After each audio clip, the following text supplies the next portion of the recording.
Assalamualaikum warahmatullahi wabarakatuh. Alhamdulillahi rabbil alamin. Nahmaduhu wa nasta'inuhu wa nastaghfiruh wa nastahdihi wa natubu ilaih. Wa na'udzu billahi min shururi anfusina wa min sayyiati a'malina. Man yahdihillahu fala mudilla lahu wa man yudlil fala hadiya lahu. Asyhadu an la ilaha illallah wahdahu la syarika lah wa asyhadu anna Muhammadan abduhu wa rasuluh sallallahu alaihi wa ala alihi wa sahbihi wa sallama tasliman katsira. Ma'asyiral muslimin wal muslimat rahimakumullah. Usikum wa nafsi bitaqwallahi faqad fazal muttaqun. Ya ayyuhalladzina amanu taqullaha haqqa tuqatih wa la tamutunna illa wa antum muslimun. Kaum muslimin dan kaum muslimat, hamba-hamba Allah rahimakumullah dimanapun berada. Alhamdulillah, kembali kita bersyukur kepada Allah Subhanahu wa taala atas nikmat dan karunia yang senantiasa Allah limpahkan kepada kita semuanya, terutama nikmat beribadah selama bulan yang mulia Ramadan ini. Semoga seluruh amal soleh kita diterima dan diberikan pahala berlipat ganda oleh Allah Subhanahu wa taala. Salawat dan salam untuk Nabi Muhammad sallallahu alaihi wasallam. Allahumma shalli ala Muhammad wa ala alihi wa sahbihi ajma'in. Kaum muslimin dan kaum muslimat, hamba-hamba Allah yang mulia. Tema sirah nabawiyah kita hari ini adalah Amul Muqata'ah, tahun boikot. Pada tema ini kita akan membicarakan bagaimana kafir Quraisy mengambil jalan lain untuk menghentikan laju dakwah Rasulullah SAW, yaitu dengan melakukan embargo atau boikot kepada Rasulullah dan kaumnya. Pada pertemuan yang lalu kita sampaikan bahwa telah terjadi perubahan yang signifikan di kota Mekah pasca masuk Islamnya Hamzah bin Abdul Muttalib dan Umar bin Al-Khattab radhiyallahu anhuma wa ardahuma, sehingga kaum muslimin di kota Mekah mengalami posisi yang terhormat, berwibawa, mulai berani melakukan ibadah di sekitar Ka'bah, yang membuat kafir Quraisy semakin emosi dan marah karena ada dua orang yang sangat jagoan pemberani, Hamzah dan Umar, telah menjadi bagian dari barisan dakwah Rasulullah SAW.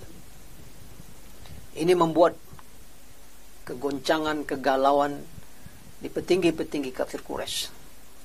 Mereka terus membicarakan bagaimana menyikapi, karena Abu Talib sudah tidak bisa lagi dilobi, dan dakwah Rasulullah melaju, semakin disiksa, dianiaya.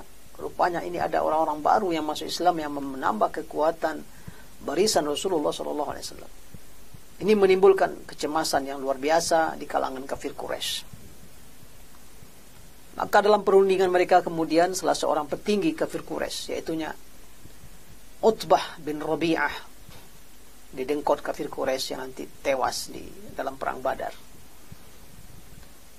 Utbah menyampaikan bagaimana saya lagi yang mencoba melobi, menegosiasi Muhammad.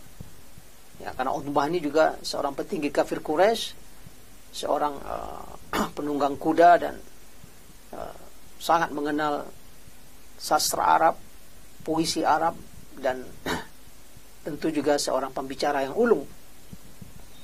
Maka kemudian dia datang mendekati Rasulullah SAW yang sedang beribadah di dekat Ka'bah.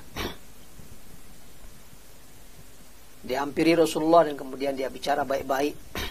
Diawali dengan mulai memuji Rasulullah.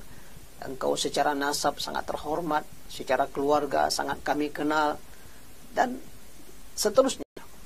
Menunjukkan Utbah bin Rabi'ah memang seorang negosiator yang sangat ulung, pandai berkomunikasi. Lalu kemudian dia masuk ke tujuan yang diinginkannya. Wahai Muhammad, engkau telah membawa sesuatu yang menyusahkan kaummu, telah menyakiti kaummu, dan sebagainya dan sebagainya. Jika ini semua karena engkau ingin menjadi seorang yang sangat kaya, punya harta, kami kumpulkan harta, kami berikan kepadamu. Jika ini semua yang menimpamu ini karena engkau ingin menjadi pemimpin di kota Mekah ini, ya sudah, kami angkat engkau sebagai raja. Kami tak ambil keputusan kecuali apabila engkau menyetujui. Atau mungkin ini ada sebuah penyakit atau sihir yang menimpamu, kami carikan dokter terbaik agar engkau sembuh. Wah. Yang penting Utbah bin Rabi'ah melobi Rasulullah untuk hentikan pekerjaan ini, hentikan dakwah ini. Memang sangat pintar Utbah berkomunikasi. Sehingga Rasulullah mengatakan, "Halintahita ya Abul Walid?" Apakah kamu sudah selesai wahai ayahnya Walid? Karena Utbah ini punya anak, Walid bin Utbah bin Rabi'ah. Sudah selesai engkau ya Abul Walid? Maka datang giliran Rasulullah SAW berbicara. Rasulullah tidak bicara panjang lebar, langsung saja dia membaca surat Fussilat. Langsung dia baca, Hamim, tanzilum minar rahmanir rahim, kitabun fussilat ayatuhu Qur'anan Arabiyan liqaumin ya'lamun. Rasulullah baca itu dengan indah, satu persatu ayatnya. Sampai berhenti di ayat ke-38, itu adalah ayat sujud. Ketika Rasulullah SAW sudah sampai kepada ayat, فَإِنِ اسْتَكْبَرُوا فَالَّذِينَ عِنْدَ رَبِّكَ يُسَبِّحُونَ لَهُ بِاللَّيْلِ وَالنَّهَارِ وَهُمْ لَا يَسْأَمُونَ. Sampai di ayat tersebut, kemudian Rasulullah sujud. Sepanjang Rasulullah tadi membaca ayat-ayat dari surah Fussilat ini, Utbah bin Rabi'ah itu termenung mendengarnya, sampai kemudian tangannya dia letakkan ke belakang, konsentrasi. Nampak sekali gestur tubuhnya terpengaruh dengan ayat yang dibaca oleh Rasulullah SAW.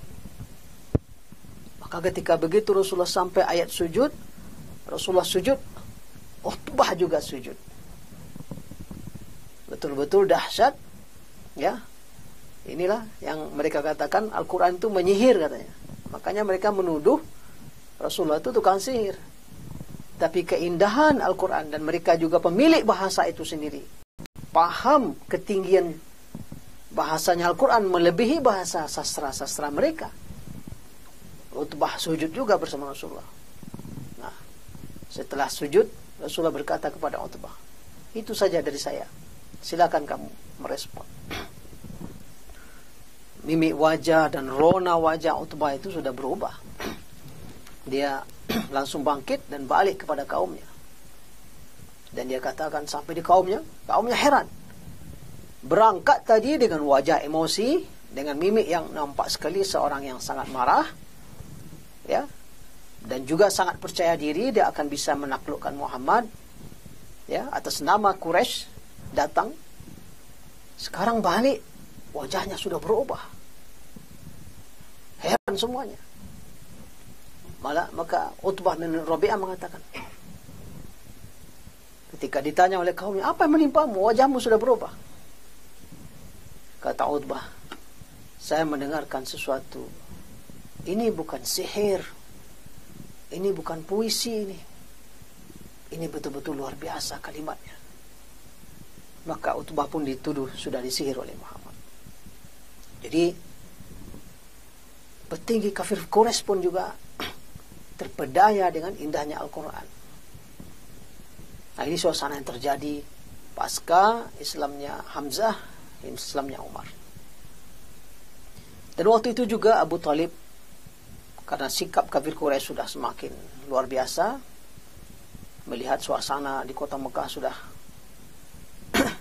semakin jauh berubah, Abu Talib juga cemas dengan anak saudaranya, dengan Muhammad SAW.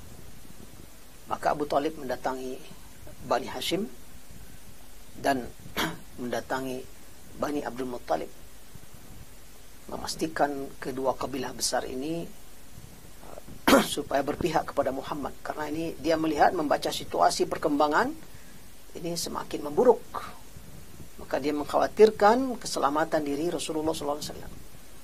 Oleh karena itu Abu Talib mendatangi Bani Hashim dan Bani Abdul Muttalib, memastikan keduanya bersedia untuk pembela Rasulullah SAW, terlepas dari urusan masuk Islam atau tidak masuk Islam. Nah, karena situasi inilah kemudian kafir Quraisy melakukan langkah-langkah berikutnya yang nggak disangka. Berangkat dari masuk Islamnya Hamzah, masuk Islamnya Umar, lalu suasana kota Mekah sudah seperti imbang-imbang, dan kemudian Quraisy menyaksikan Bani Hashim sepertinya mulai membela Muhammad juga, walaupun tidak semuanya masuk Islam. Bani Abdul Muttalib juga nampak pembelaannya terhadap Muhammad bin Abdullah SAW. Maka kemudian seluruh penyebab ini membuat kafir Quraisy sepakat untuk melakukan embargo. Embargo ini mereka menuliskan sebuah naskah kesepakatan, mereka tempel di dinding Ka'bah, berisi kesepakatan embargo, memboikot Rasulullah dan Bani Hashim dan Bani Abdul Muttalib. Si penulis naskah ini bernama Baghid bin Amir, dan dia sendiri didoakan oleh Rasulullah sehingga lumpuh tangannya, karena dia menulis dengan tangannya poin-poin boikot atau embargo untuk Rasulullah dan Bani Hashim dan Bani Abdul Muttalib.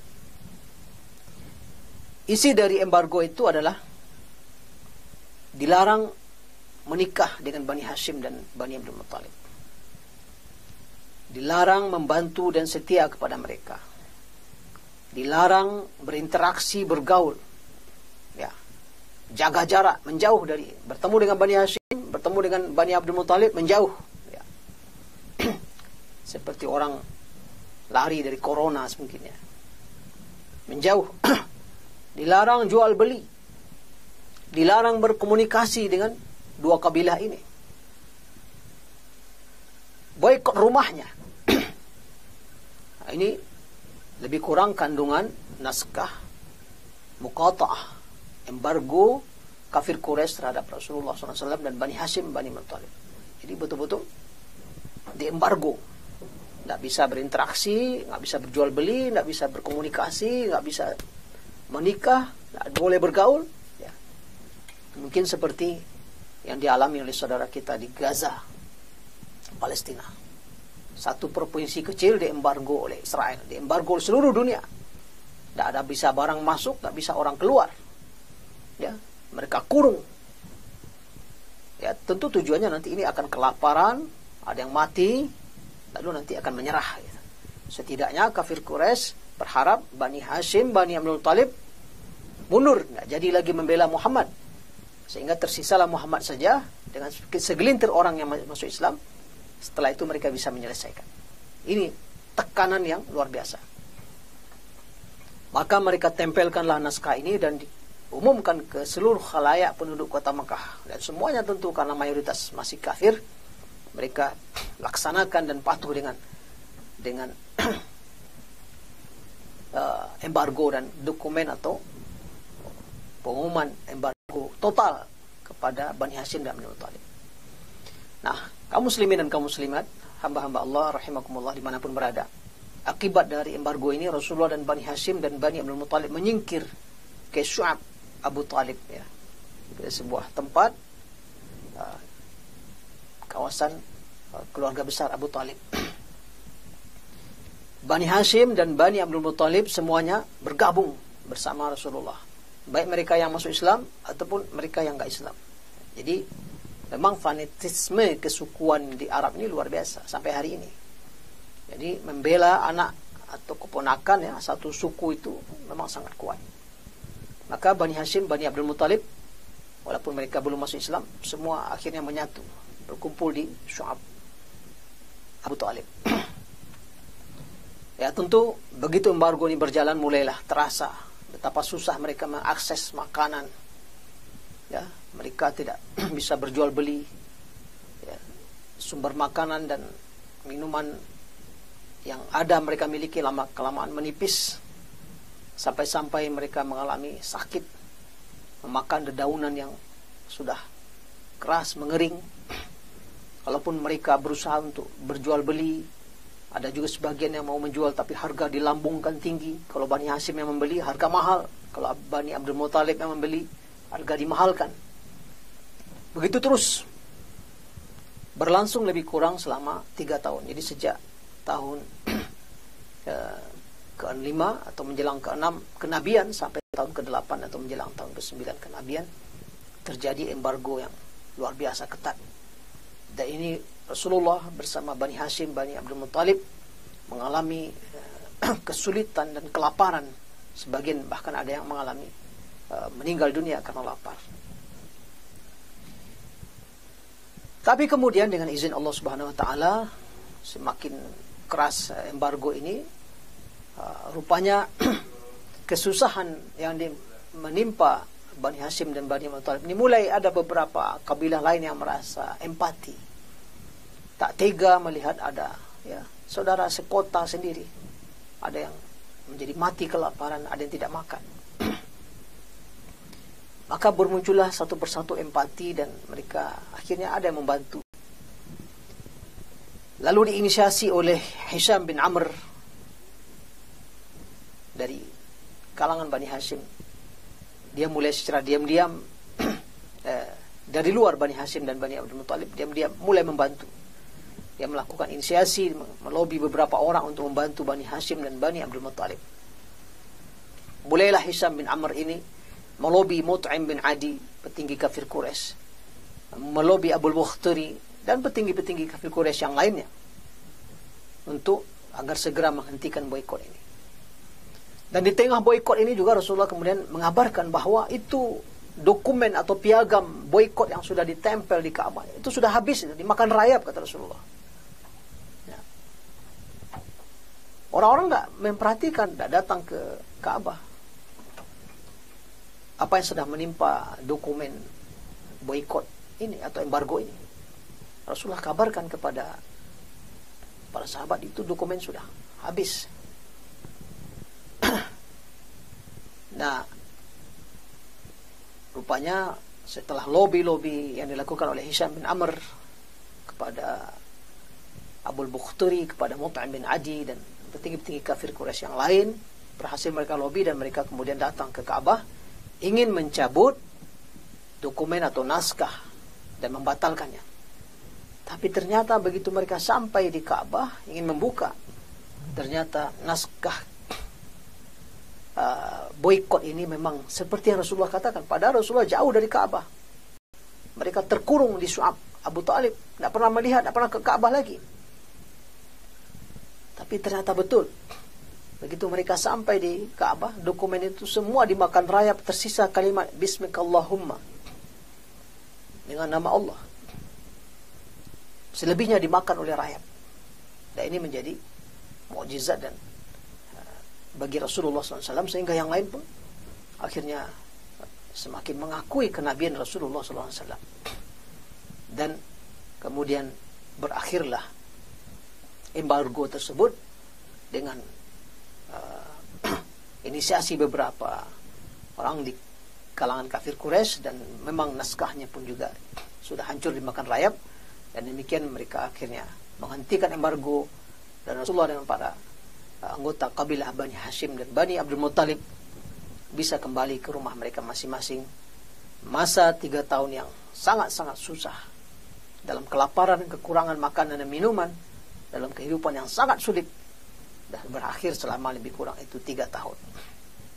Maka dengan izin Allah Subhanahu wa taala dan pertolongannya, Allah kirimkan saja pertolongan dari beberapa orang yang terketuk hatinya berempati atas apa yang menimpa kafir Quraisy atau apa yang menimpa Bani Hashim dan Bani Abdul Muthalib bersama Rasulullah. Akhirnya embargo yang berlangsung selama 3 tahun berakhir, dan selamatlah Rasulullah dan Bani Hashim serta Bani Abdul Muthalib. Kaum muslimin dan kaum muslimat, hamba-hamba Allah yang mulia,